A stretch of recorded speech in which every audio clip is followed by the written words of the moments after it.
어, 멘토링 특강을 한 달에 한 번씩 하고 있습니다.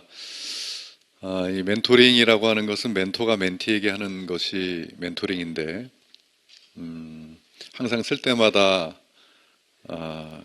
그런 약간의 민망함을 가지면서 씁니다. 그래서 보통 이제 멘토링 특강에서는 제가 휴행 컴퍼니의 비전이나 그런 쪽의 이야기를 하곤 했는데요. 그것이 멘토링 특강의 주제에 조금 안 맞는다는 생각을 해서 이번부터는 사업에 정말 도움이 되실 수 있는 그러한 내용들을 한번 꾸며봤습니다. 그래서 오늘의 제목이 성공적인 후원 전략인데요. 물론 저도 네트워커 출신이기 때문에 필드에서 열심히 후원을 해봤습니다. 그리고 리크루팅이라고 하는 것, 지금 현재도 현장에서 저는 열심히 하고 있습니다. 예, 혹시 여러분들께서 대표이사 미팅이나 또는 상담이나 그리고 또 우리 거래처 그리고 저는 사업 설명회를 하는 것 자체도 리크루팅이라고 생각을 하고 있고요. 많은 사람들에게 만나서 저희 휴행 컴퍼니가 하고 있는 이 사업 그리고 이 비즈슈머 이런 것들을 설명하고 그들에게 이 사업에 대한 비전을 주는 것 자체가 모두 다 후원, 리크루팅이라고 생각을 하고 있습니다. 그래서 저는 비즈슈머를 우리 휴행 컴퍼니가 만든 이후로 단 하루도 빼놓지 않고 리크루팅을 하고 있는 사람 중에 하나이기 때문에 저 스스로도 이 리크루팅에서 느낀 것들 그리고 제가 이 네트워크 비즈니스를 23년 차 하고 있기 때문에 23년 동안 느낀 것들이 있겠죠. 그리고 데이터라는 게 있을 거 아니겠습니까? 저만의.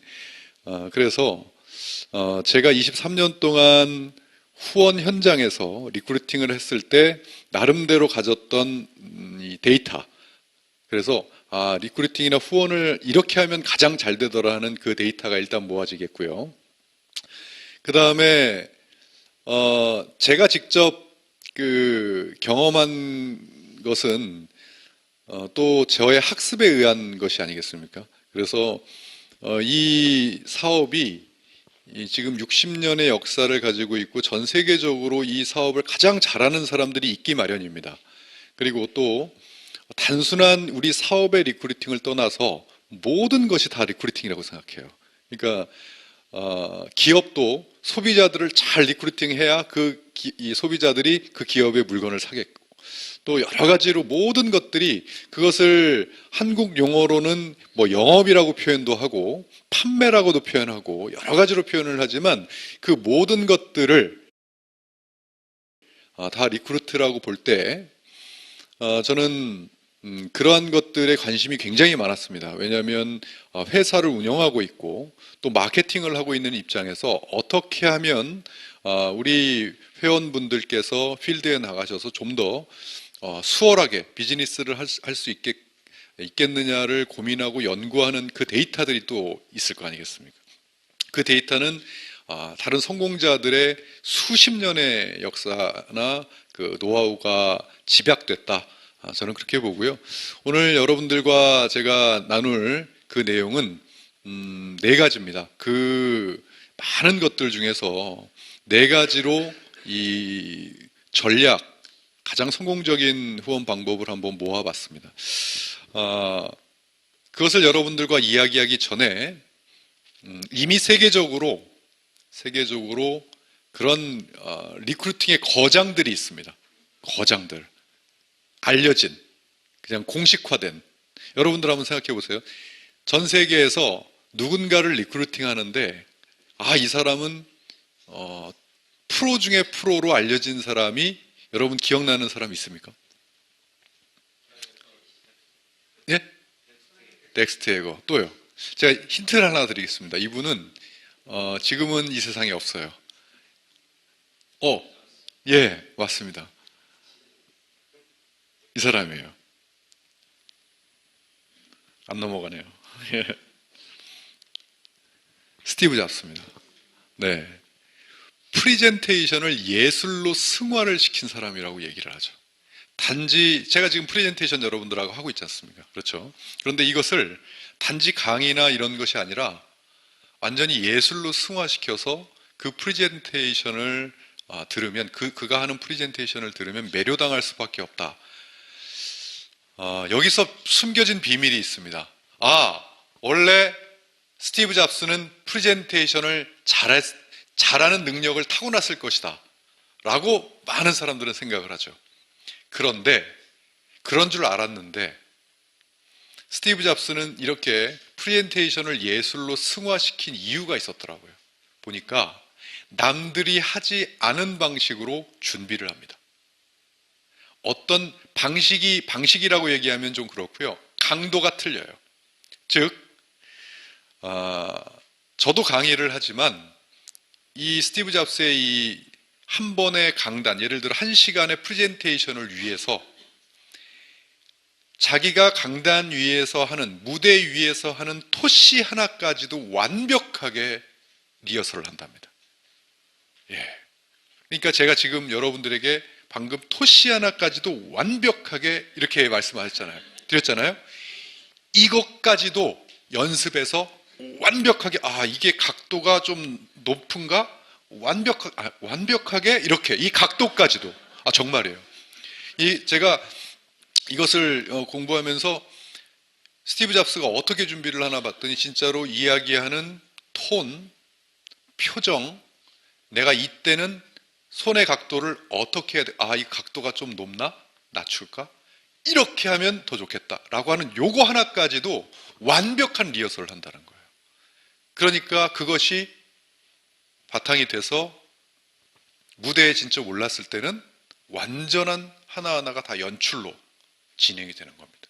그리고 끊임없이 청중을 놓고 자신의 연출을 이야기하고 프레젠테이션을 이야기해서 반응을 보고 또 고치고 반응을 보고 또 고쳐서 하나의, 예를 들어 애플 출시를 한다, 아이폰 출시를 한다 했을 때 그 아이폰을 그 자리에서 어떠한 단어로 표현을 하고 어떠한 타이밍에서 어떤 어조로 어떤 표정으로 하는지를 완벽하게 준비를 한다.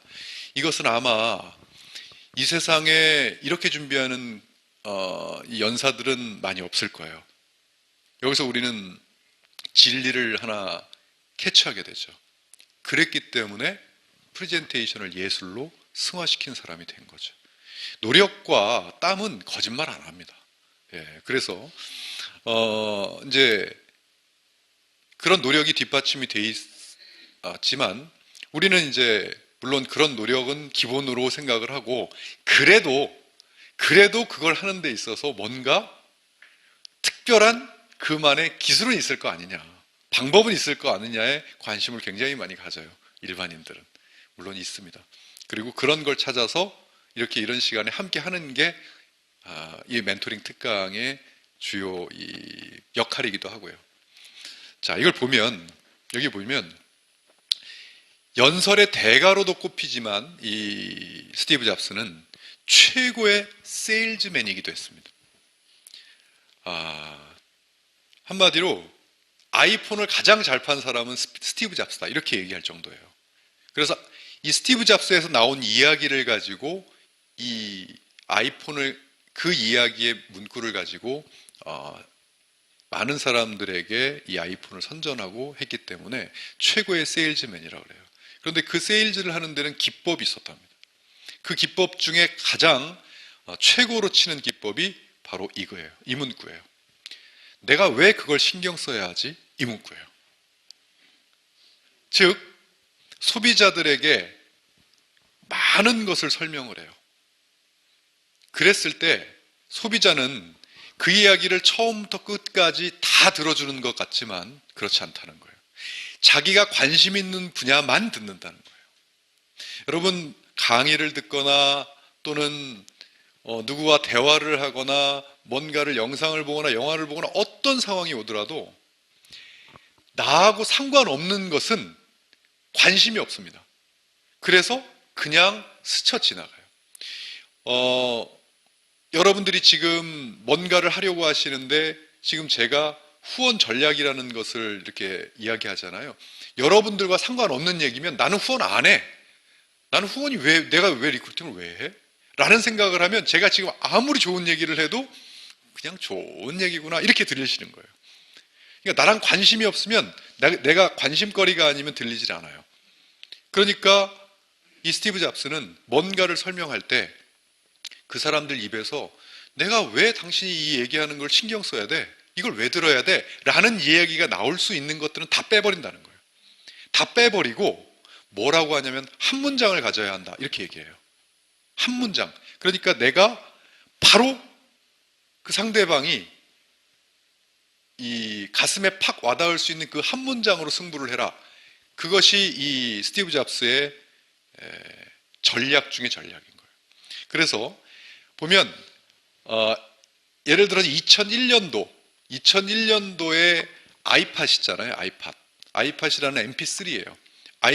아이팟이 나왔을 때 이미 후발주자인 그 아이팟을 출시할 때는 이미 시장에 수많은 MP3가 있었어요.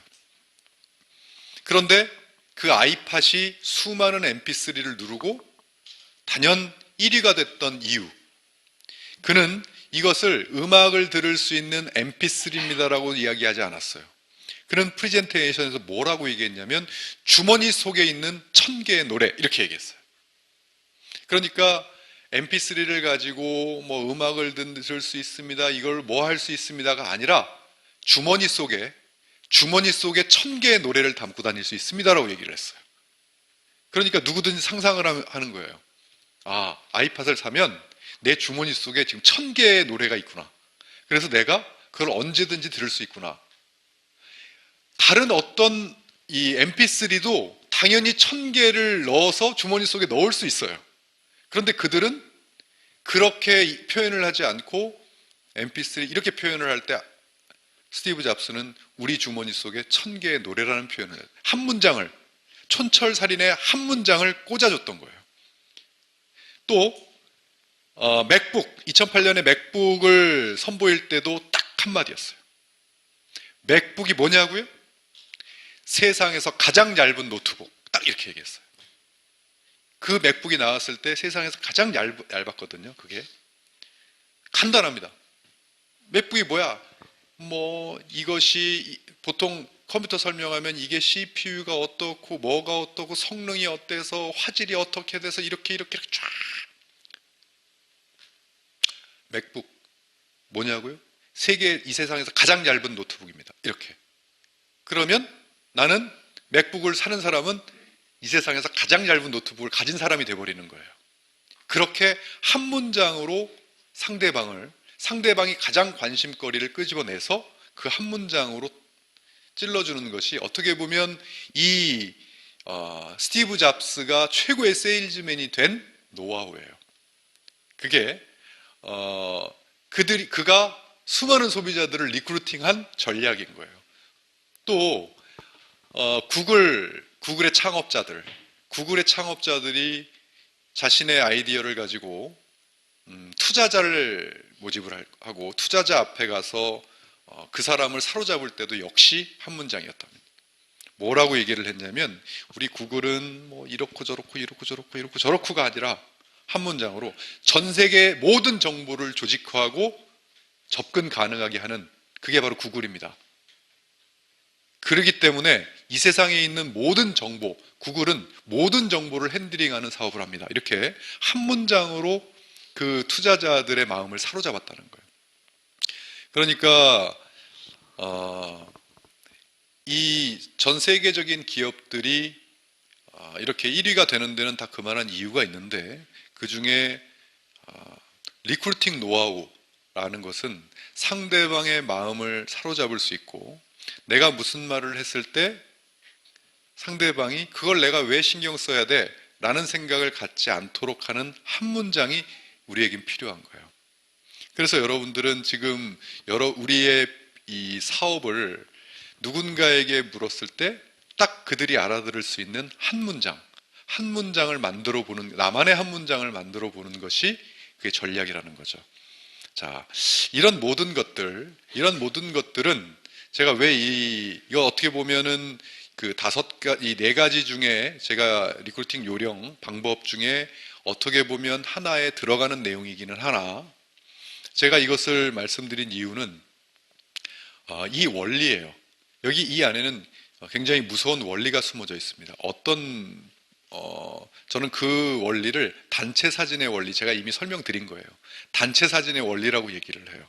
자, 우리가 지금 여러분들에게 지금 그대로 계셔보세요 하고 제가 여기서 사진을 딱 찍어요. 딱 찍어서 여러분들 휴대폰으로 전송을 쫙 돌립니다.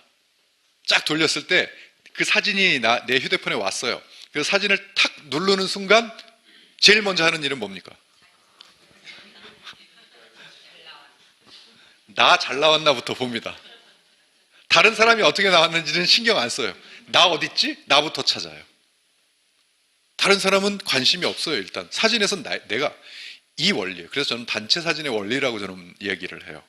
즉 이들은 단체 사진의 원리를 너무나도 잘 마케팅에 접목을 시킨 거죠. 그래서 저는 이 리크루팅을 뭐라고 얘기를 하냐면, 그리고 이것은 이 스티브 잡스가 한 이야기 중에서도 있습니다.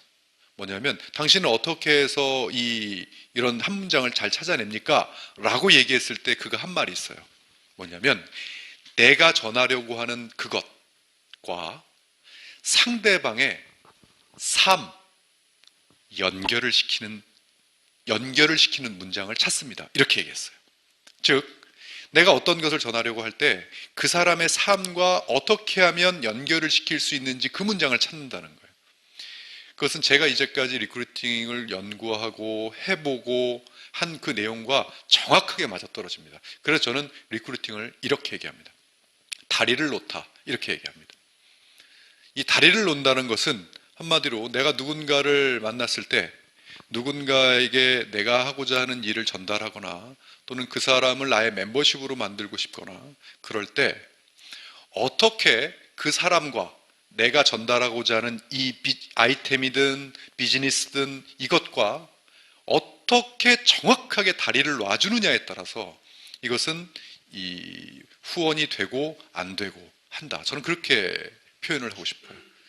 그래서 오늘 여러분들과 나눌 내용은 어떻게 하면 여러분들이 원하는 그들과 이 비즈니스와 정확한 다리를 놓을 수가 있느냐 하는 그 노하우에 대해서 여러분들과 이야기를 하고자 하는 겁니다. 자, 다리를 놓다, 다리를 건설하는 데 있어서 제일 먼저 해야 될 건 뭘까요? 다리를 놓는 데 있어서 여러분들이 한번, 정답 없습니다. 뭐 제가 1번을 갖고 있다고 해서 그게 여러분들 입에서 나오지 않아도 됩니다. 내가 생각하는, 내가 누군가를 만나려고 해요. 그리고 내가 저 사람에게, 이제 좀 구체적으로 들어가 보자고요.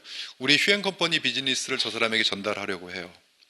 어느 누구에게 전달하려고 해요. 그래서 우리는 지금 뭘 하기로 했냐면 그 사람과 이 비즈니스를 다리를 놓기로 했어요. 그래서 그 다리를 건너올 수 있게끔 하기로 했어요. 그랬을 때 그 다리를 놓는 데 있어서 제일 먼저 필요한 건 뭘까요? 설계. 다리를 어떻게 놔야 될까 하는 설계. 좋습니다. 또요. 내가 사업을 하게 된 이유. 또요. 안전성. 또요. 내 마음을 전달한다. 또요. 그 사람이 필요한 것. 예, 좋습니다. 자, 리크루팅 다 옳으신 말씀이에요. 리크루팅을 하는데 필요한 내용이라고 제가 질문을 드렸더니 이제 리크루팅에 필요한 것을 이 나왔는데, 좋습니다. 여러분들이 진짜 다리 건설 공사를 해요. 다리 건설 공사를 여러분들이 한단 말이에요. 그러면 다리를 만들 때 제일 필요한 게 뭡니까?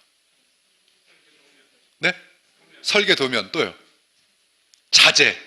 빙고예요. 제가 1번으로 뽑은 게 바로 이겁니다. 다리를 놓을 수 있는 자재를 갖는 거예요.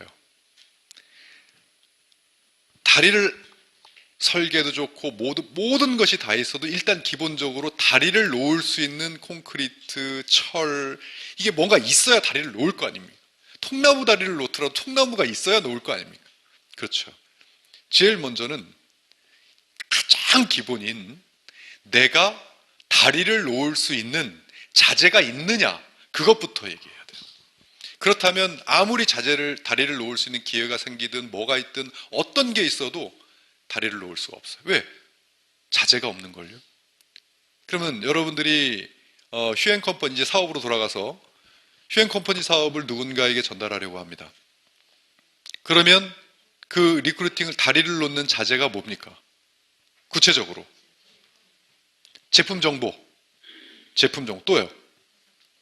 시스템, 사업 정보, 회사 정보. 이 휴앤컴퍼니에 관련된 모든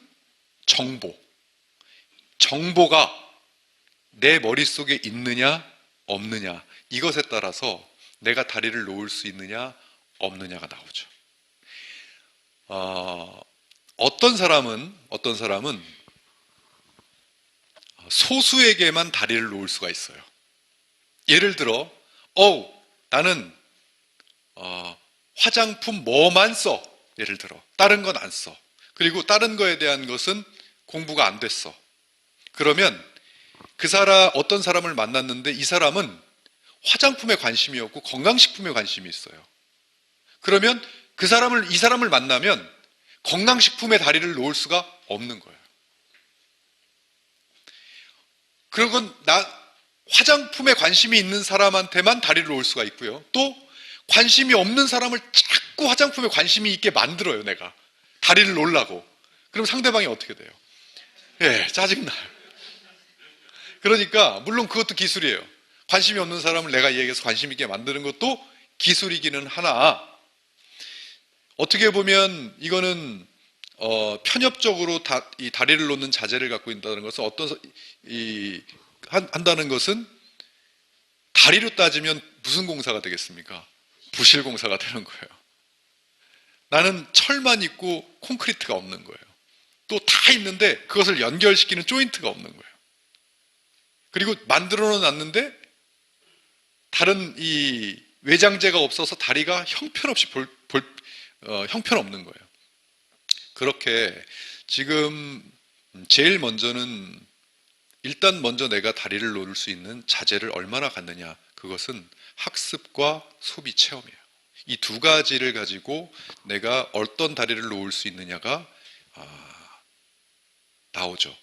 왜 여러분들의 리더분들, 스폰서분들에게 이렇게 초대를 해가지고 미팅을 잡느냐면 나보다 뭐가 더 있기 때문에요. 자재가 더 있어요. 자재가 더 많다고 생각되기 때문에 그렇게 해요. 또 이제 뒤에 나오지만 그것 말고도 또 다른 이유가 있어요. 또 다른 이유는 제가 잠시 후에 설명을 드리는데, 일단 먼저 내가 다리를 놓을 수 있어야 합니다. 나중에 어떤 시스템을 활용하고 뭔가를 활용하는 방법은 뒤에 나오겠지만, 그것 외에도 내가 스스로 먼저 다리를 놓을 수 있어야, 다리를 놓을 수 있는 자재를 가지고 있어야 어느 누구를 만나도 거기에 따른 다리를 놓고, 누가 어떤 질문을 해도, 요청을 해도 거기에 따른 다리를 놓을 수 있기 때문에 제일 먼저는 뭐냐면 이것에 대한, 이 정보에 대한 다리를 놓을 수 있는 무차별적인 학습. 거의 우리 휴앤컴퍼니의 우리 휴앤컴퍼니 학습 조직에 가장 걸맞는 하나의 단어가 되어버렸죠. 무차별적인 학습.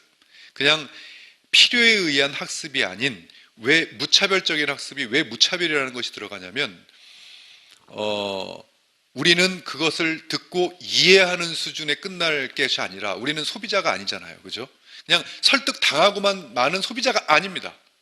우리는 어떻게 해야 되냐면 프리젠터예요. 누군가에게 그 말을 누군가에게 해야 되는 사람이에요. 그러다 보면 여러분, 누군가에게 말을 할 때는 말을 만들어내려고 하면 잘 안 돼요. 내가 완벽하게 가지고 있으면 그냥 나가요. 그렇기 때문에 그 정도가 되려면 무차별적인 학습을 해야 된다. 여러분, 아마 지금 제가 이렇게 쭉 여러분들 오늘 참여하신 몇 면을 이렇게 쭉 뵈니까 아마 모르긴 몰라도 이 중에는 누군가하고 1대1 대화를 할 때, 제가 2시에 하는 이 창업 컨퍼런스 있잖아요. 그거 처음부터 끝까지 토시 하나 안 빼놓고 거의 다 이야기할 수 있는 분들이 몇 분 보여요. 왜? 제가 할 때마다 앉아 계신 분이 있어요. 그분은 거의 제 창업 컨퍼런스를 거짓말 조금 못해서 한 100번 이상은 들으셨을 거예요. 아마도. 그렇다면 그건 뭐냐면 다음에 무슨 말이 나올지까지 알아요. 제가 이 타이밍에 뭘 한다까지 아시더라고요. 뭐 어떨 때 물 따라서 먹고 어떨 때 뭐 하고 다 아세요. 어떨 때 어떤 표정을 짓고 어떨 때 어느 타이밍에서 제스처가 어떻게 나올까지를 다 아시는 거예요. 그러면 이미 무차별적인 학습이 돼 있으시죠. 그러면 그것이 현장에서 필드에서 바로 똑같은 언어로 나갈 수 있는. 그러라고 말씀드린 게 아니고요. 예. 이게 아마도 제가 이렇게 하는 사업 설명을 그대로 다른 사람에게 들려주고 싶다라고 하거나 또는 우리 리더분들이 강의하시는 그러한 사업 설명들을 누군가에게 들려주고 싶다 할 때는 저 사람의 언어와 저 사람의 이야기가 좋으니까 초대를 하는 거 아니겠습니까? 그렇다면 그것을 듣고 또 듣고 귀에 못이 박히도록 들어야 그 다음에 뭐가 됩니까? 나가요. 내 입에서 나갑니다. 이게 진짜 사업가들이 해야 되는 거예요. 얼마나 지겹겠어요.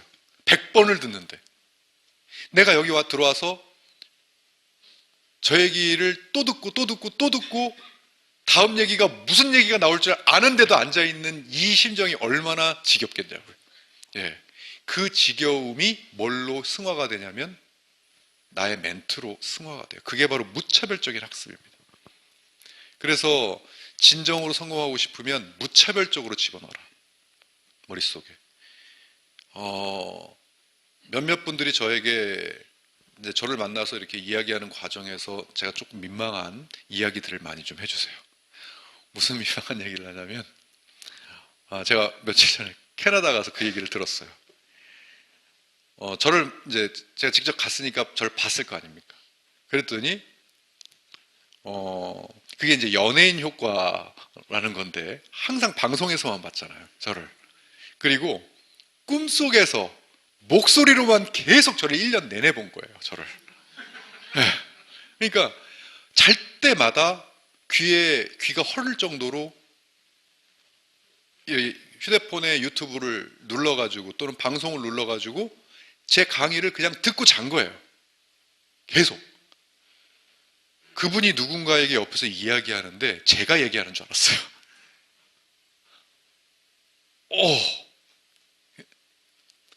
민망하죠. 참 되게 민망하지만, 예. 정말이지 어떻게 보면 저보다도 설명을 더 잘하세요. 제가 쓰는 기본적인 설명 그거에다가 자신의 기법을 얹어가지고 자유자재로 막 놨다 폈다 그 말씀을 하시는데, 제 자랑하는 것이 아니라 그분은 무차별적인 학습을 하신 거예요. 그냥 시시때때로 귀가 아플 정도로 그것을 듣고 하셨다고 하니까 이게 바로 무차별적인 학습이에요. 무의식 속에까지 들어가서 무조건 나갑니다. 또한 우리 아이템에서 가장 큰 다리의 자재, 가장 튼튼한 다리라고 하죠. 가장 튼튼한 자재, 이 다리를 놓는 데 있어서 제일 튼튼한, 이거는 강도나 뭐나 이 자재를 따라갈 수가 없다라고 하는 게 바로 체험입니다. 체험을 이길 자는 없어요. 체험을 이길 자는 더 센 체험밖에 없어요. 그게 사실이라면. 그러니까 내가 듣고 누군가에게 이 제품이 이런 원리에 의해서 좋다라고 설명하는 사람과 이 원리가 이해서 좋은데 내가 이걸 체험했을 때 이런 체험을 갖고 있다고 설명하는 사람은 에너지가 틀려요. 즉 리크루팅 하는 데 있어서 그 사람이 받아들이는 것 자체가 틀려요. 그러니까 체험을 가지고 있으면 이론부터 설명하지 않습니다. 뭐부터 설명하냐면 나 이거 이렇게 됐어 라는 얘기부터 먼저 꽂아요. 그게 뭐예요? 스티브 잡스의 한마디 문장이에요. 나 이거 먹고 이렇게 됐어 라고 하는 것이 그 사람에게 제일 먼저 꽂히는 단어가 되는 거죠. 그것부터 얘기해요. 왜 그런 줄 알아? 이거는 이렇기 때문이야. 이렇게 돼요. 그러면 먼저 확 와닿은 상태에서 뭐 때문에 그런데? 라는 궁금증을 할 때는 벌써 마음이 탁 열려있는 상태거든요. 그럴 때 설명하면 팍팍팍팍 꽂히게 되는 거죠. 그런데 처음부터 그런 체험을 안 가지고 이 제품이 있잖아. 이 제품으로 말씀드릴 것 같으면 이제 이거는 너 이렇게 들어가죠. 예를 들어 이 성분이 뭐 A라는 성분이다. 딱 그러면 너 이 세상에서 이 A라는 성분이 얼마만큼 유명한지 알아? 이제 성분 설명부터 들어가 막. 그리고 이 성분이 시장성을 얼마나 가지고 있냐면 그걸 내가 왜 신경 써야 되는데 상대방이 벌써 딱 물어버려요. 그걸 내가 왜 신경 써야 되는데 스티브 잡스가 한 것처럼 그것부터 들어가니까 벌써 지루해지기 시작했어요. 그리고 나서 나중에 지루해진 상태에서 뭔 얘기 해도 잘 안 들려요. 그게 아무것도 아닌 것 같지만 어떤 분은 정말 열심히 리크루팅을 하는데도 이 확률이 적으신 분이 있는가 하면 어떤 분들은 그냥 원샷 원킬이야 그냥. 예, 그런 분들의 차이를 보면 딱 티가 나요. 벌써 처음에 딱 시작할 때부터 팍 꽂고 들어가요. 그게 바로 스티브 잡스와 아까 구글 제가 얘기해드린 한 문장이에요. 그걸 가장 잘 표현할 수 있는 자재가 뭐냐면 체험입니다. 내 체험이에요. 체험. 그것이 그래서 가장 튼튼한 다리를 놓을 수 있는 자재. 그 자재를 얼마만큼 가지고 있느냐가 리크루팅의 가장 첫 번째 성공 전략이었습니다. 자, 두 번째는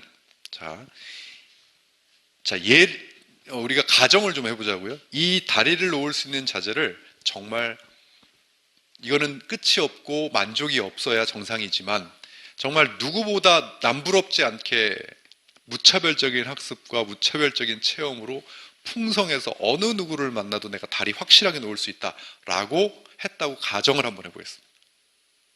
가정. 그 다음에 할 건 뭐죠? 그러니까 그 자재를 가졌어요. 그러면 아까 나온 얘기 중에 설계. 말 그대로 두 번째는 다리를 놓을 기회를 만들어야 돼요. 기회가 없으면 다리를 놓아야 되는데 다리를 놓을 기회가 없어요. 어떻게 보면 저는 중요도를 따지라면 뭐가 더 중요하다, 뭐가 더 그렇다라는 얘기를 좀 할 수는 없겠지만 저는 많은 분들이 이 비즈니스를 하는 데 있어서 가장 걸림돌이 되는 요소라면 저는 이 2번을 이야기해요. 물리적으로 어려워서 리크루팅을 하는 그 행위가 강도가 높아서 못하는 게 아니라 안 하는 거라고 생각을 해요, 저는. 그래서 그 안 하는 데는 다 그만한 이유가 있습니다. 이 네트워크 비즈니스 자체가, 이 네트워크 마케팅 자체가 사람들에게 좋은 인식을 준다라고 생각을 했으면, 아주 내가 자랑할 만한 자랑거리라고 생각을 했으면 이 2번을 제가 가장 걸림돌인 요소라고 얘기 안 했을 겁니다. 그러나 우리는 누구나 다 알고 있어요. 제가 어제 모 신문사에서 이 신문을 이제 배달이 돼서 턱 하고 제 책상에 놓여진 것을 딱 봤는데 헤드카피가 뭐였냐면 대한민국 10명 중에 10명에게 이것을 이야기했을 때 10명 중에 7명이 이 네트워크 마케팅은 뭐라고 생각했다는지 아십니까? 이건 설문조사에서 나온 거예요. 10명 중에 7명이 인식이 안 좋다가 아니라 불법이다 라고 알고 있답니다. 그게 그 신문의 헤드카피예요. 직접 이 리포터가 이 리서치를 한 거예요. 10명한테 네트워크 마케팅에 대해서 물어봤더니 그거 불법 아니에요? 이렇게 얘기한 사람이 7명이었다는 거예요. 그렇다면 이거는 부정적 인식이라고 이야기하기엔 약하지 않습니까? 그렇죠. 뭐 부정적이다 긍정적이다를 떠나서 하면 안 되는 게 불법 아닙니까? 절대로 하면 안 되는 거. 왜? 하면 내가 처벌을 받는 게 불법 아닙니까? 그런데 네트워크 마케팅을 10명 중에 7명이 그렇게 생각하고 있다는 거예요. 제가 왜 다 뜯어 고쳐야 된다. 기존 네트워크 마케팅으로는 난 내가 자신이 없다. 내 멤버십을 모을 자신이 없다. 그렇기 때문에 용어도 뜯어 고쳐야 되고 패러다임이고 뭐고 다 뜯어 고쳐서 판을 갈아 엎어야 된다라고 이야기한 이유가 딱 하고 나왔어요. 10명 중에 7명이 절대 내가 하면 처벌을 받는 불법이라고 생각하고 있답니다. 제가 20년 동안 학위 논문을 네트워크 마케팅으로 쓰고 칼럼을 쓰고 책을 쓰고 강연을 하고 그래 본들 그 결과가 뭐였습니까? 10명 중에 7명은 네트워크 마케팅을 불법이라고 생각하는 나의 현실입니다. 그 상태에서 제품 좋고 회사 좋고 마케팅 좋고 그러니까 여러분 열심히 하면 성공할 수 있습니다. 열심히 하면 누구든지 열정을 가지고 맨날 여기 포기만 모르면 뭐 성공을 한다. 그런 게 어디 있습니까? 힘들어 죽겠는데 안 그래요? 힘들어 죽겠는데 포기를 왜 안 합니까? 포기 다 하죠. 그럼 이 세상에 못할 게 뭐 있습니까? 포기 안 하면. 그런 말로 이 사업은 포기만 안 하면 될 수 있습니다. 정말 웃기는 소리라고 생각해요. 저는. 이 세상에 포기만 안 하면 될 수 있는 사업이 어디 있습니까? 저는 그걸 정말 현실적이지 않다고 생각했기 때문에 그 누구보다도 부정했어요. 이건 뜯어고치지 않으면 답이 없다. 뜯어고치지 않으면 인간의 한계로서 지금 현재 이 사회의 이 시선과 이 벽을 뛰어넘을 재간이 없다. 23년 다른 사람이 제 입으로 제가 전문가라고 얘기해 본 적은 없어요. 다른 사람이 전문가라고 하는 저도 자신이 없다. 이것으로 멤버십을 모을 자신이 없다.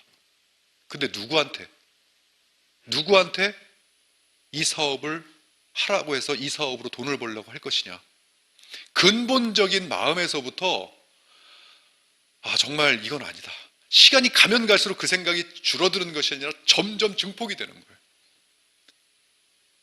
그러니까 저를 냉소적으로 보는 사람 많습니다.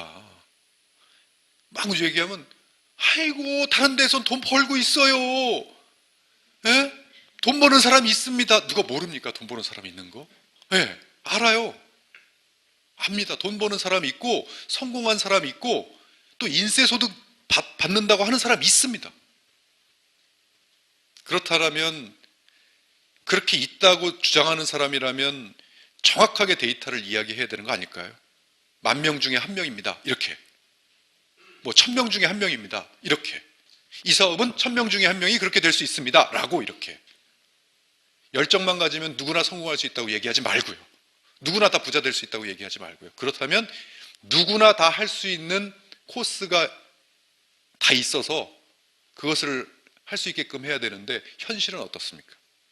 네트워크 마케팅을 모르다가 정말 제품이 좋아서 이 제품으로 효과를 많이 봐서 내가 생각했던 네트워크 이게 아닌데? 이런 좋은 제품을 가지고 이렇게 한다는데 이거 안 할 이유가 뭐 있어? 라고 정말 순수한 마음에서 네트워크를 접했어요. 그리고 나서 보니까 이거 진짜 내가 생각했던 옛날에 그 불법이라고 생각했던 게 아니네?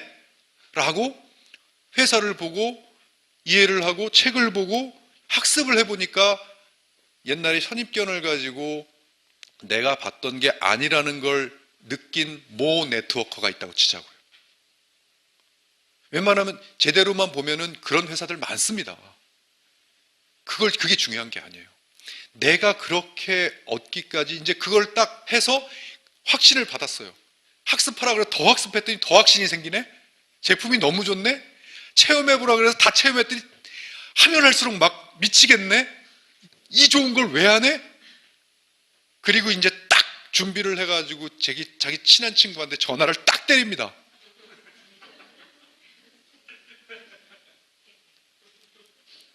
현실은 뭐라고요? 10명 중에 7명은 절대 하면은 나 처벌받는 그거로 생각을 하고 있는 그 친구가 10명 중에 7명이 걸릴 수 있잖아요. 그러면 그때부터 저는 뭘 해야 됩니까? 그 사람을 불법이 아니라고 하는 것부터 시작해서 설득하는데 모든 에너지를 다 쏟아야 됩니다. 그리고 설득이 잘 되면 좋죠. 그런데 그 사람은 어떠한 게 있냐면 이게 대중적으로 그런 인식을 받고 있다는 그런 생각이 있기 때문에 내가 그 벽을 뛰어넘을 자신이 없는 거예요. 그것이 이 사업에 있어서는 가장 키포인트입니다. 그러니까 보세요. 다리를 놓을 기회를 만들어야만 다리를 놓죠. 그러니까 이런 말이 나와요. 누군가가 나한테 아무 대꾸 안 하고 아무 표정 안 하고 나한테 딱 2시간만 이 사업 설명을 내가 하는 사업 설명을 들어줄 수만 있다면 나 리크루팅할 자신 있다. 이렇게 얘기합니다. 그런데 들어주게 만들기까지가 어려운 거예요. 접촉을 해서 너 내 얘기 한번 들어볼래라고 이야기를 꺼내는 것 자체가 어려운 거예요. 여기 지금 비주 슈머라고 그게 쉽다고 생각하십니까? 아니요. 지금 우리는 백지에다가 그림을 그리는 게 아닙니다. 이미 얼룩져 있는 것에다가 그것을 지우고 그림을 그려야 되는 상태예요, 지금. 그러기 때문에 아직까지는 비주 슈머 마케팅이라고 이야기를 하고 전 세계 글로벌 플랫폼을 이야기를 해도 아직까지는 사람들이 그 기존의 관념을 갖고 있기 때문에 설득을 해야 되는 타이밍은 맞아요. 그러나 우리는 이제 기존의 방법이 아니고 우리는 다른 걸 알잖아요. 다른 걸 알고 우리 마음속에 뭘 할 수 있다는 확신이 있습니까? 계몽을 할 수 있다는 확신, 인식 전환을 할 수 있다는 확신, 그런 확신들이 우리 마음속에 있으니까 그게 뭘로 작용을 한다? 명분으로 작용을 한다. 그 명분이 세면 셀수록 이제는 뭐가 됩니까? 접촉이 되는 거예요. 저는 이것이 여러분 지금 제가 무슨 교육 프로그램을 해가지고 여러분들에게 자 100명 리스트업 해오십시오. 여러분 해오실 수 있습니다. 근데 그거는 아무짝에도 쓸모가 없는 리스트업이에요. 왜요? 마음속에 진심을 담고 내가 진짜 전달할 사람을 적든가 내가 이들을 다 접촉할 수 있는 마음이 열려 있으면 그것이 다 황금덩어리가 됩니다. 그러나 그냥 숙제이다 보니까 적는 것들, 그것들을 다시 내가 돌아봐서 이 사람들을 직접 컨택을 하는 게 어려워서 컨택을 안 하는 게 아니거든요. 못하는 게 아니거든요. 안 하는 것뿐이거든요. 그래서 진짜 리스트업은 내 마음에 명분이 있고 정말로 내가 누군가에게 다리를 놓을 확신, 그것이 다 어디서 오냐? 1번에서 오는 겁니다. 학습. 여기 제가 이렇게 참여하신 여러분들 다 보시면 멘토링 참여하시고 강의 참여하시고 또 SIS 빠지지 않고 오시고 하시는 분들은 점점 무엇이 쌓이는 거냐면 내 마음에 확신과 명분이 쌓이는 게 힘이 쌓이는 거예요. 자재가 처음에는 물컹물컹한 자재였거든요. 이게 부실공사 딱 좋은 자재야. 그런데 그런 학습이 더해지면서 점점 단단한 이제는 만들어 놓으면 절대 붕괴 안 되는 그러한 걸로 쌓이고 있는 중입니다. 그러면 이제 제대로 쌓였을 때는 마음속에 이 명분과 그래 이 다리는 정말 놓아야만 하는 다리야 라는 확신이 들었을 때 이거는 아무것도 아닙니다. 여러분 정말 여러분들이 기부 있잖아요. 기부도 해본 사람이 한다고 잘 안 해본 사람은 쑥스러워서 잘 못하는데 예를 들어 내가 오늘부터 주머니에다가 1억을 넣고 내 주위에 나랑 아는 사람에게 내가 정말 그 사람이 상처받지 않도록 100만 원씩을 기부해야 되겠다. 내가 가서 100만 원짜리 현찰을 딱 갖고 가서 야, 너 이렇게 해서 내가 너한테 선물을 주려고 하는데 하면서 내가 그 100만 원을 선물을 주려고 한다라고 했을 때 여러분들이 접촉 못 하시겠습니까? 누구한테 주지? 아이고 얘는 안 돼. 내가 아는 모든 사람, 내 주위에 있는 모든 사람을 내가 정말 즐거운 마음으로 할 수가 있거든요. 그래서 제가 이 사업으로는 정말 이 사업의 승패는 내 마음속에 명분에 달렸구나 하는 게 시간이 지나면 지날수록 느끼는 거예요. 명분에 달렸구나. 이 사업을 왜 해야 되는가? 내가 너한테 이 사업을 전달했을 때 그 스스로 느끼는 명분이 있잖아요. 난 정말 오늘 좋은 일을 한 거고 세상을 바꾸는 일을 한 거고 네가 이것만 제대로 알아듣는다면 너의 인생이 바뀔 거고 그럴 거야. 네트워크 마케팅이 원래 본질이 그겁니다. 그건데 수많은 이들로 하여금 그것이 변질되고 왜곡됐기 때문에 현실과 다르기 때문에 그 순수함을 전달해도 그것을 수많은 사람들에게 전달할 벽이 너무 높기 때문에 이제는 새로운 패러다임으로 우리가 전략적으로 완전히 판을 엎어서 가야 되지 않겠습니까를 이야기한 거고 방법으로 비주주머니를 찾은 거예요. 그래서 저는 다리를 놓을 기회, 그냥 단순 리스트업 한다고 기회 생기지 않습니다. 그냥 리스트업은 리스트업일 뿐이에요. 하지만 마음속에서 진짜 명분과 학습과 이것에 대한 사명감, 그런 것들을 가지고 리스트업을 하면 그건 황금덩이에요. 그래도 그 리스트업을 갖고 해도 다이렉트 셀링이다 보니까 뭔가의 변화와 뭔가의 그것을, 이 강한 의지가 있어야만 그들에게 이야기를 하게 됩니다. 결국 다시 제가 진짜 귀에 못이 박히도록 반복하고 또 반복해서 이야기하는 것 같지만, 왜 대표님은 저 얘기를 또 하고 또 하고 또 하나 하는 것 같지만, 진짜 힘은 명분에서 나온다니까요.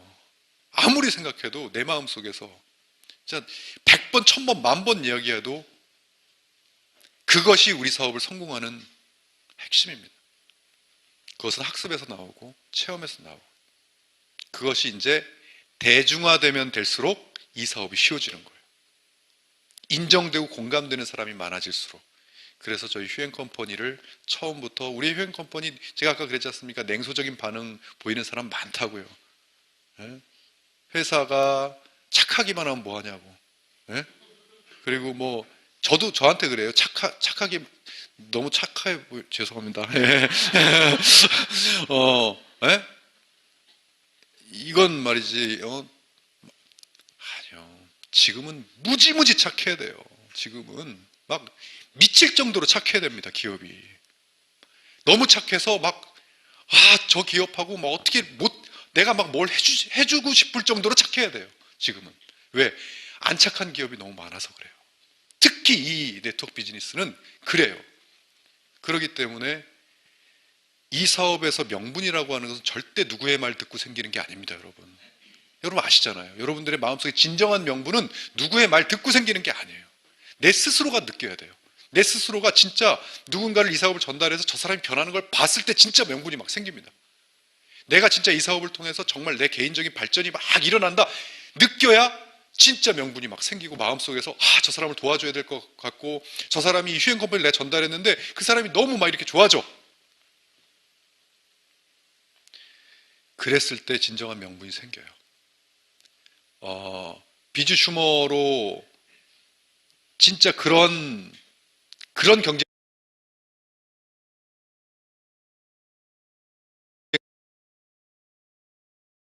위해서는 반드시 글로벌, 전 세계 플랫폼, 그런 것들이 필요했어요.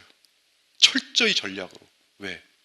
그러한 것, 이제까지의 한계들을 뛰어넘으려니까 필요한 거예요. 뛰어넘으려니까.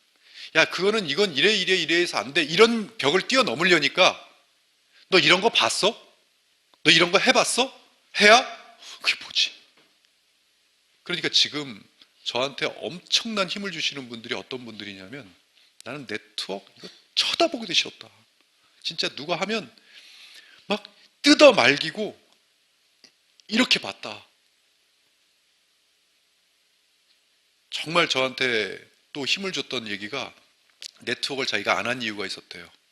했대요. 했는데 금방 접은 이유가 있었대요. 뭐냐면, 네트워크를 자기가 느껴서 했는데 하고 나서 리크루팅을 자기가 이제 하려고 명단을 쭉 보고 리크루팅을 하는 과정에서, 왜 지위의 높고낮음이 있진 않지만 그래도 뭐 여러 가지 상황이나 여러 가지 경력이나 뭐 그것이 자기하고 이렇게 만만한 사람이 있고 자기보다 조금 높다고 생각하는 그런 사람이 있잖아요.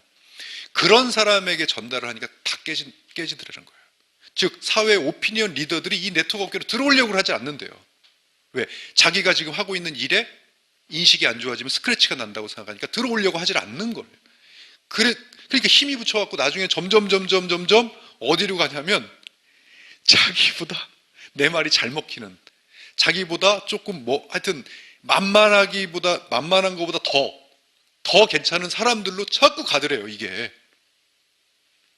그런데 보니까 내가 생각하는 나보다 조금 수준 낮은 사람, 원래는 나보다 수준 높은 사람이 많이 나와야 이게 사업이 성공하는데, 내려가니까 이 사람은 또 자기보다 낮은 사람을 전달하는 거예요. 그 사람은 자기보다 그걸 딱 느끼고 나서 이 사업은 상향 사업이 아니라 하향 사업이구나라는 딱 생각이 들어서 접었었대요. 근데 이 휴앤컴퍼니 비즈슈머를 딱 만나고 나서 듣고 나서 그 과거가 있으니까 가만히 있어봐. 야, 이것도 그럴까? 혹시? 그래서 테스트를 해본 게 이것도 그러면 안 하려고 했다. 그런데 이것은 나보다 높은 사람일수록 잘 알아듣는다는 거예요. 이 사업은. 플랫폼 사업, 전 세계 글로벌 비즈니스, 이것이 이렇게 엮여서 나보다 높으면 높을수록 더 잘 알아듣고 나보다 낮으면 낮을수록 더 못 알아듣는다는 거예요. 이건 되겠다. 저한테는 정말 그분의 그 스피치가 너무 제 가슴을 와닿게 했어요. 그래. 그 부분을 더 우리 휴앤컴퍼니 회원분들이 잘 한도 끝도 없이 올라갈 수 있게끔 만들어 드려야 되겠다 하는 생각이 들었던 거예요. 그랬을 때 여러분들은 이 다리를 놓을 기회 얼마든지 만들 수 있습니다. 만들지 말라 그래도 자진해서 막 만들 수 있습니다. 그게 바로 두 번째예요. 자, 세 번째. 이건 좀 스킬이 들어가 있어요. 세 번째. 다리를 어디다 놔야 되는지. 가장 효과적인 곳에 다리를 놔야 사람이 걷는죠. 그런데 사람 안 다니는 곳에다가 다리를 놔버리면 안 되죠. 그래서 적시적소, 가장 효과적인 곳에 다리를 턱 하고 놔야 제대로 된 효용성이 있다는 것을 의미합니다. 자, 이것을 네 가지로 분류를 해요. 그래서 누군가를 만났을 때, 여러분 저도 상담을 해보고 뭔가를 했을 때 제일 먼저 하는 건 뭐냐면 그 사람에 대한 정보예요. 그리고 제가 그 사람에 대한 정보를 잘 모를 때는 그냥 대충만 알 때는 처음에 만나서 무조건 저는 질문부터 합니다. 왜? 그 사람을 알아야 되니까.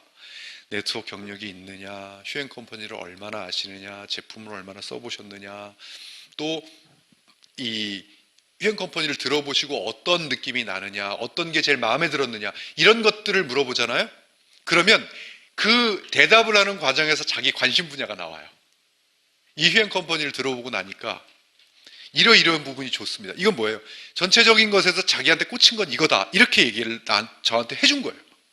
그럼 벌써 어디다가 다리를 놓아야 되는지를 스스로 저한테 오픈을 해준 거예요. 나 여기 부분에 다리를 놔줘. 이렇게.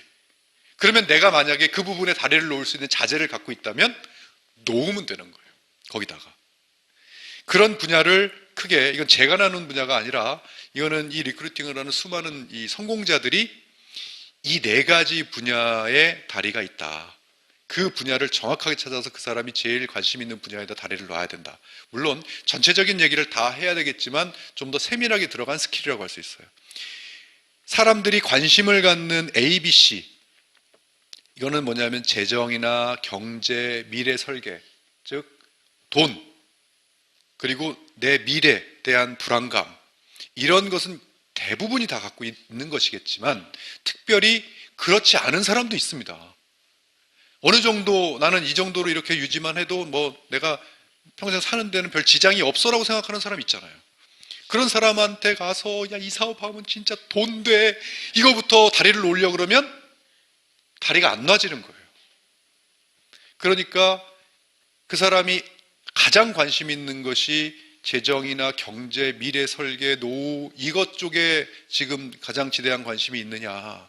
아니면 두 번째, 그 사람의 직업, 그 사람이 직업을 갖고 있거나 그 사람의 라이프 스타일이 있지 않습니까? 지금 살고 있는 또 직업을 갖고 있으면 어떻게 보면 그 사람의 직업이나 라이프 스타일은 그 사람이 지금 하고 삶을 살아가는 데 있어서의 거의 다예요. 그러면 거기에 그 사람이 뭐 실증을 느낀다든가 거기에 뭔가 불만을 갖고 있다든가 또는 그거는 불만적인 건 요소고 나는 뭔가를 하고 싶어 한다든가 예를 들어 나는 지금 이런 게 있는데 이런 것들 좀 하고 싶어서 지금 찾고 있는데 라든지 자기가 이제까지 평생 나는 일을 안 해봐서 이제 일을 좀 갖고 싶어 하는 사람이 있는지, 라이프 스타일이 너무 뭐 이래서 그러한 삶에 지금 현재 내가 직업을 갖고 있는 것과 그 삶의 그 패턴을 알면 이 사업을, 우리 휴앤컴퍼니 이 비주슈머 사업을 지금 현재 하고 있는 그 직업과 맞춰서 다리를 놓아야 되고, 지금 현재 살고 있는 그 생활 패턴에 맞춰서, 삶의 파턴에 맞춰서 다리를 놔줘야 돼요. 그쪽에 욕구가 있다면, 또는 제품, 소비, 이 안에 건강, 미용, 생활, 이러한 소비에 관심이 있고, 나는 이거 소비에 관심 없는 사람은 없어요. 여기 이쪽에 관심 없는 사람은 많이 없어요. 남성분들 같은 경우에는 좀 관심이 없는 사람이 있어요. 나는 화장품도 안 써. 건강식품이요. 생활, 그냥 집에 있는 거 그냥 쓴다. 난 돈이 최고야. 이렇게, 나는 남성분들 쪽은 그런 성향이 많아요. 그렇지만 여성분들 같은 경우는 대부분이 이쪽에 관심이 지대하기 때문에 네트워크는 성공자의 70% 이상이 여성이에요. 예. 왜? 네트워크는 여기에 기반이 돼 있으니까. 이건 데이터예요, 데이터. 그러니까 이런 쪽에 관심이 있는 분, 그러니까 보통 보면 이 사업이 전부 다 지금 어떤 쪽으로 흐르냐면, 이제 재정, 경제, 미래 설계, 직업, 라이프 스타일 이거 얘기하거나 막 그러면 이제는 식상하고 막 왠지 나를 설득시키려고 하고 있는 것이 만연되다 보니까 거의다가 어느 쪽으로 흘렀냐면 다 제품 쪽으로 흘러버렸어요. 그래서 어느샌가 모르게 우리 네트워크 비즈니스가 제품 판매 비즈니스가 돼버렸어요. 이 사업은 제품을 판매하는 비즈니스가 아닙니다. 나와 같은 소비를 전염시키는 비즈니스지, 이 제품을 저 사람한테 팔아가지고 마진을 남기는 비즈니스가 아니라고요. 나와 같은 소비를 너도 해 라고 하는 비즈니스예요. 그리고 나와 같은 사업을 너도 해 라고 하는 비즈니스죠. 그런데 그것이 나와 같은 사업을 너도 해 라고 하면 이것이 서로 간에 대화가 돼야 되는데, 그것이 안 되면 안 될수록 자꾸 뭘로 가냐면 이제는 제품 쪽으로 흘러버린 거예요. 자, 그런데 지금 이 비주슈머는 밸런스를 맞추셔야 돼요, 여러분. 그렇게 해서 상대방의 어떠한 부분에다가 내가 다리를 놓을 것인가를 여러분들이 그 다음에 이제 기타 특별하게 그 사람이 관심을 갖고 있는 것이 있는가, 그건 자꾸 모르면 질문을 해야 돼요. 질문을 해서 얻어서 답을 해야 돼요. 며칠 전에 성공학 제가 영상 같은 거 보는 걸 되게 좋아하는데, 어떤 이 커뮤니케이션의 거장이 딱 나와서 하시는 말씀이, 우리는 뭐 말하는 법을 배워야 된다, 듣는 법을 배워야 된다, 이렇게 얘기하는데, 그 사람은 딱 나와서 하는 말이, 커뮤니케이션 1인자는 마지막에 말하는 법을 배워야 된다. 그러니까 그게 다 이런 거예요. 회의를 하면 막 앞에서 자기 의견을 막 치고 나가는 사람 있잖아요. 결국은 맨 마지막에 쫙 하고 정리하는 사람이 1등이라는 거예요.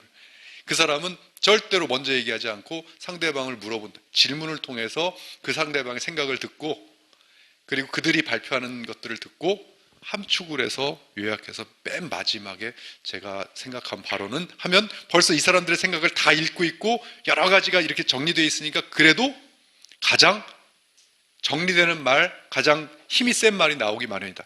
마지막에 이야기하는 걸 배워라, 이렇게 얘기를 하더라고요. 그게 바로 이거예요. 내가 뭔가를 다리를 놓기 전에 어느 부분에다 다리를 놓아야 되는지를 알아야 된다는 거죠.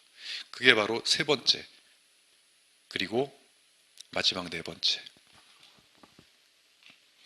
이럴지라도, 제가 아까 시스템을 활용하고 스폰서 리더분들의 강의에 초대를 하고 하는 이 모든 것들이 무슨 힘을 이용하기 위한 거냐면, 지렛대의 힘을 이용하기 위한 겁니다. 아무리 내가 다리를 잘 놓는 커다란 돌을 갖고 있다 할지라도, 이건 깨지지 않고 엄청난 자재를 갖고 있다 할지라도, 그것을 운반하는 지렛대, 운반하는 자동차를 이용하지 않으면 그것을 제대로 써먹지 못해요. 자, 이 사업은 얼마만큼 나의 힘보다 더 센 지렛대를 이용하느냐, 얼마나 잘 이용하느냐에 따라서 승패가 좌우된다까지 얘기를 하는 사람이 많아요. 이걸 모르는 사람들은 이 3번까지만 아는 사람들 있잖아요. 이 4번을 모르고 3번까지만 아는 사람들은 아, 저렇게 하면 되는구나 해가지고 엄청난 자재를 가지고 명분을 가져서 리스트업을 한 다음에 얘는 어디다 다리를 놔야 될까를 찾아가지고 거기다가 신나게 다리만 놔요. 그런데 정말 제대로 아는 사람들은 1, 2, 3번을 다 가지고 있을지라도 나보다 1, 2, 3번을 똑같이 가지고 있거나 좀 더 세게 가지고 있는 사람에게 그 지렛대를 이용해서 먼저 힘을 씁니다. 그러면 이 지렛대가 충분히 힘을 써놓고 나서 나는 살짝 그들이 제대로 놓는 다리를 찾아서 거기다가 살짝 거들어서 다리를 놔줘요. 그게 진짜 프로예요. 그게 바로 지렛대. 나의 스폰서, 나의 리더 또는 시스템을 활용해서 그것으로 듣게 해주고 그것으로 알게 해주고, 이것은 유명한 ABC 방법이죠. 내가 A고 누군가가 B인데 A가 직접 B를 컨택하는 것보다 C인 3자로부터 듣게 하는 것이 모든 부분에서 효과적이다라는 이미 법칙이 나와 있습니다. 그 법칙에 의거해서 이 시스템을 활용해요. 시스템이 얼마나 중요한지 예를 들어 볼게요. 멘토링 시스템이라는 게 없다면 오늘 여러분 뭐 들으셨어요? 첫 번째 뭐 들으셨습니까? 자재, 다리를 놔야 된다. 다리를 놔야 되는 그 자재를 내가 학습과 체험을 해야 된다. 그죠? 두 번째 뭐였습니까? 다리를 놓을 기회를 마련해야 되는데 그것은 나의 진정한 명분이 힘이 되고 그 기회 리스트업을 해서 컨택을 해야 된다. 이게 두 번째예요. 세 번째는요. 방금 뭐 했습니까? 어느 부분에다가 찾아서 다리를 놔줘야 되는지를 정확히 내가 그 사람을 파악하라는 거. 네 번째, 지렛대를 힘을 활용하라 나왔잖아요. 이 이야기를 오늘 멘토링 특강에 여러분들이 여러분들의 파트너를 참여시키지 않고 이 이야기를 오늘 들었어요. 적었어요. 완벽하게 녹음했어요. 이걸 가지고 내일 야 친구야 앉아봐. 너 딱 앉아 여기. 딱 앉아서 내 얘기 잘 들어. 알았지? 효과적인 리크루팅 방법. 첫 번째, 다리 놔야 돼. 다리. 한번 해보셔요. 잘 되는지 한번 해보십시오. 근데 이 멘토링 특강이라는 지렛대가 있잖아요. 그럼 여러분들이 지금 초대해서 내 파트너를 멘토링 특강에 여기 앉히는 거는 하실 수 있잖아요. 들어봐라. 그러면 저라는 지렛대를 지금 활용해서 지금 제가 지렛대를 이용해서 들어드리고 있잖아요. 지금 이거예요. 이건 무한대의 힘을 가지고 있습니다. 휴앤컴퍼니 지금 방송 지렛대, 우리 여러분들의 스폰서 지렛대, 각각 교육 시스템 다 지렛대. 이거는 지렛대인 줄 알고 있는데 진짜 중요한 지렛대를 모르세요, 여러분. 이건 제가 오늘 이 생방송이잖아요. 말씀드려야 되겠어요. 진짜 중요한 지렛대는 나와 같은 팀, 나의 스폰서, 회사, 시스템, 이거는 기본적인 지렛대예요. 그런데 진짜 중요한 지렛대는 나와 같은 팀이 아닌 내 옆에 동료예요. 나와 다른 팀의 동료, 그걸 보고 보통 형제 라인이라고 얘기를 하기도 해요. 예, 진짜 좋은 지렛대는 그분들이에요. 그래서 우리가 하나가 돼야 된다고 얘기를 해야 되고, 여러분 생각해 보세요. 정말 예를 들어 어떤 다른 그룹에서, 다른 팀에서 굉장히 잘 되잖아요. 잘 되면 이 프로들은 이 내용을 알기 때문에 박수를 칩니다. 그래, 저렇게 치고 나가야 동기부여를 받고 진짜 잘하는 사람이 있구나, 이렇게 하고 박수를 칩니다. 그런데 하수는 시기해요. 시기합니다. 잘 되는 그룹이 있으면 시기를 해요. 그게 고수와 하수의 차이예요. 진짜 동기부여는 형제 라인에서 나온다라고 하는 그 진리가 있어요. 진리. 그래서 여러분들이 여러 가지 지렛대도 있지만 지렛대도 있지만 이 사회가 얼마만큼 넓기도 하지만 좁냐면 웬만하면 어쩔 수 없이 내가 인성이 좋거나 내가 다른 사람에게 훌륭한 사람으로 비춰지거나 이러면 어떻게 들어가도 다 들어가요. 나중에 밝혀집니다. 근데 그게 아니라면 어떻게 밝혀져도 또 밝혀져요. 그러면 그것은 다 내가 주위에 지금 있는 사람들, 내 주위에 있는 사람들은 나의 팀일 수도 있지만 여기 지금 각각의 팀분들이 다 모여 계시지 않습니까? 그리고 이 비즈니스, 이 공간에서는 각각의 팀분들과 비즈니스를 하잖아요. 그럴 때 진짜 큰 말의 힘은 내 팀이 나 칭찬하는 건 당연하다고 생각하거든요, 다른 사람들이. 그런데 다른 그룹에서 그 사람을 칭찬하면 그게 진짜예요. 저 사람, 우리 보통 일반 사람이 보면은 다른 데보다 우리가 더 낫다는 걸 막 보여주려고 한다고 알고 있잖아요. 그런데 다른 그룹에서, 다른 팀에서 그 사람을 칭찬을 하잖아요. 그거는 그냥 우리 팀에서 칭찬하는 거 곱하기 10배의 힘을 갖고 있어요. 그러니까 진짜 힘은, 티업은 어디서 나오냐면 스스로는 티업하기가 어렵잖아요. 자기 스스로를 띄우기가 어렵잖아요. 그러니까 우리 휴앤컴퍼니 모든 형제 라인들, 모든 분들이 서로 왜 하나가 돼야 되고 하나가 윈윈이 돼야 되고 서로 간에 칭찬을 해서 잘 돼야 되냐면 뭐 여러 가지 이야기를 빼고라도 우리 사업이 잘 되려면 그렇게 돼야 된다는 거예요. 우리 사업이 잘 되려면. 그게 바로 엄청난 지렛대이기 때문에 그런 거예요. 그래서 여러분 우리 휴앤컴퍼니가 지금 이제 명실상부한 글로벌 회사가 됐어요. 지금 여기서 우리가 지금 왜 다 그렇잖아요. 뭐 이렇게 모였다가 서로 간에 막 이렇게 지지고 볶고 하다가도 국가대항전 하면 우리 하나 되잖아요. 맞지 않습니까? 네, 국가대항전 하면 우리 하나 돼요, 진짜. 어떻게 보면 전 세계가 이제 우리 휴앤컴퍼니 대한민국을 이제 주시하게 돼 있단 말이죠. 왜냐하면 전 세계를 이렇게 활개치고 나간 대한민국이 없어요. 회사가. 전 세계인들을 내 파트너로 만들겠다라고 떠벌렸던 회사도 없어요. 그러니까 처음으로 떠드는 저 회사 어디야? 한국이네? 한국 기업이 뭐 전 세계를 제패해? 에이, 이렇게 생각하는 한국인들도 많습니다. 그러려면 그들이 우리를 바라보는 데는 이제는 우리는 주인공이 됐다고요. 주인공이. 전 세계 가장 스폰서 나라가 됐다고요. 그러면 정말 그 왜 리더의 자세가 리더와 안 리더의 차이점은 안 리더는 리더가 아니니까 영향력이 없어요. 말에 힘이 없고 근데 리더로 바뀌는 순간 리더의 말 한마디는 어마어마한 힘을 가집니다. 리더가 일수록 행동 하나하나, 표정 하나하나 지금 미투 운동 때문에 난리 나오는 거 보십시오. 많이 걸렸어요. 그런데 TV에 걸린 사람들 안 나오잖아요. 영향력이 없으니까. 영향력 있는 사람만 톡톡톡톡 나오잖아요.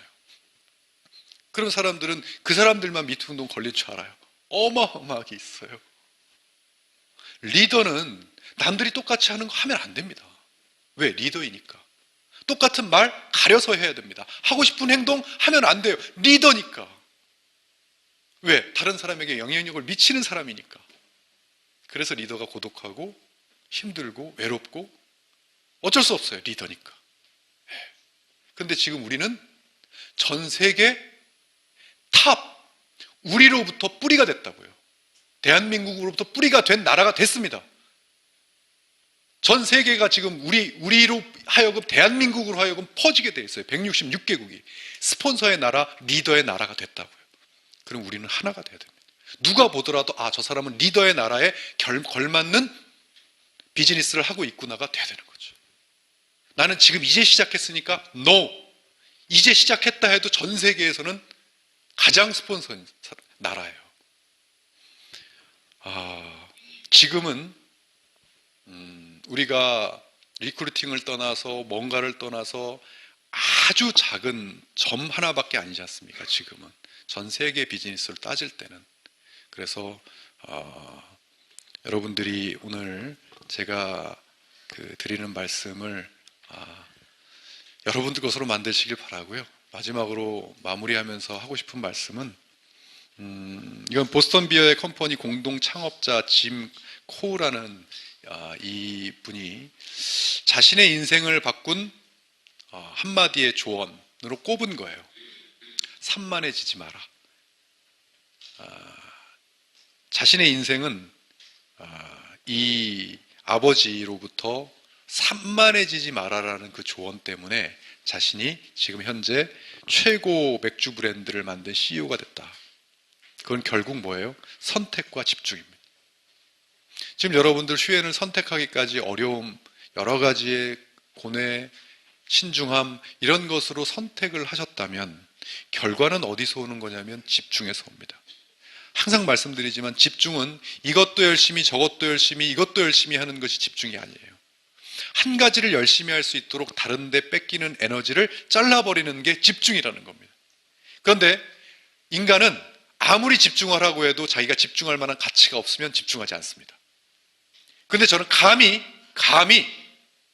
지금 다른 데 뺏길 에너지를 가장 최소로 만들어야 되는 때라고 저는 생각합니다.